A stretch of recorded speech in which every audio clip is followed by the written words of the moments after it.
ఇక వార్త వివరాల్లోకి వెళ్తే రక్షణ శాఖ మంత్రి రాజ్నాథ్ సింగ్ పర్యటన నేపథ్యంలో విశాఖ స్టీల్ ప్లాంట్ పై కేంద్రం స్పష్టమైన నిర్ణయం ప్రకటించాలని విజయనగరం జిల్లా బొబ్బిలి ఇన్ఛార్జ్ మువ్వల శ్రీనివాసరావు డిమాండ్ చేశారు.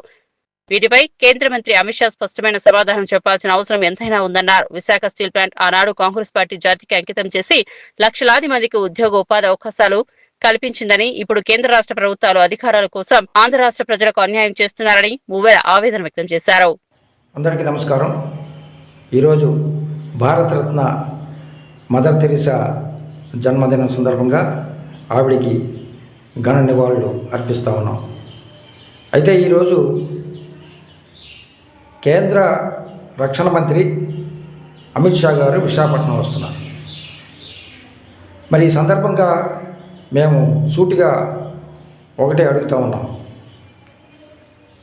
విశాఖ స్టీల్ ప్లాంట్ పైన కేంద్ర ప్రభుత్వం తీసుకున్న నిర్ణయాలు ఏమిటో స్పష్టంగా ప్రజలకు తెలియపరచాలని చెప్పి సందర్భంగా డిమాండ్ చేస్తూ ఉన్నాం. మరి ఈరోజు కూటమి ప్రభుత్వం అధికారంలోకి రాకముందు స్టీల్ ప్లాంటు ప్రైవేటీకరణ జరిగేదే లేదని, మేము అడ్డుపడతామని చెప్పి ప్రగల్భాలు పలికినటువంటి నాయకులు ఈరోజు వాళ్ళ కుర్చీల కోసం, కేవలం అధికారం కోసం నాయకులు కేంద్ర ప్రభుత్వం నాయకుల కాళ్ళ కింద దూరిపోయి వాళ్ళకి ఊడిగం చేస్తున్నటువంటి పరిస్థితి.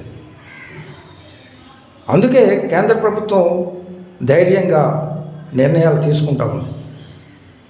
ఈ ఆంధ్రప్రదేశ్ నాయకులు నా కాళ్ళ కింద చెప్పులా ఉన్నారు, నేను చెప్పినట్టుగా వినాల్సిందే, లేకపోతే వాళ్ళు చాలా ఇబ్బందులు ఫేస్ చేయాల్సి వస్తుంది అని